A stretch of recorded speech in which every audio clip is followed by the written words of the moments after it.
Hi friends, welcome back to my channel Poovadi Anu lifestyle. ಇದು ನಾವು ಸಂಪರ್ಕ್ ಕ್ರಾಂತಿ ಅನ್ನೋ ಟ್ರೈನಲ್ಲಿ ಬೆಂಗಳೂರಿಂದ ಹಾವೇರಿಗೆ ಹೋಗ್ತಾ ಇದ್ವಿ.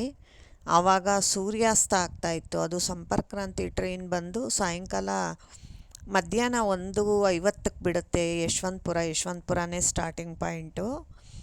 ಅಲ್ಲಿಂದ 1:50ಕ್ಕೆ ಬಿಡುತ್ತೆ.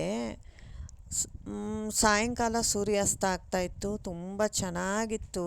ಕ್ಯಾಮ್ರಾದಲ್ಲಿ ಈ ಥರ ಕಾಣಿಸ್ತಾ ಇದೆ, ಆದರೆ ನಾವು ನಿಜವಾಗ್ಲೂ ನೋಡೋಕ್ಕೆ ತುಂಬಾ ಚೆನ್ನಾಗಿ ಕಾಣಿಸ್ತಾ ಇತ್ತು. ಹಾಗಾಗಿ ಇದೇನೋ ಸರಿ ತುಂಬಾ ಚೆನ್ನಾಗಿ ಕಾಣಿಸ್ತಾ ಇತ್ತು ಸೂರ್ಯಾಸ್ತ. ಹಾಗಾಗಿ ವಿಡಿಯೋ ತೆಗೆದ್ವಿ. ಅಲ್ಲಿ ನೋಡಿ, ಗಿಡ ಮರ ಹಸಿರಾಗಿ ಎಷ್ಟು ಚೆನ್ನಾಗಿ ಕಾಣಿಸ್ತಾ ಇತ್ತು ಅಂತ. ಆಮೇಲೆ ಬೆಳೆಗಳು ಹಾಕಿದ್ರು.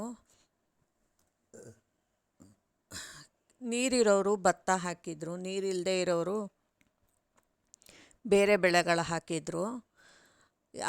ಕಡಿಮೆ ನೀರಲ್ಲಿ ಏನು ಬೆಳೆಯುತ್ತೋ ಅಂಥದ್ದು ಹಾಕಿದ್ರು. ಹಸಿರಾಗಿ ಹುಲ್ಲು ಎಷ್ಟು ಚೆನ್ನಾಗಿ ಕಾಣಿಸ್ತಿತ್ತು. Thanks for watching.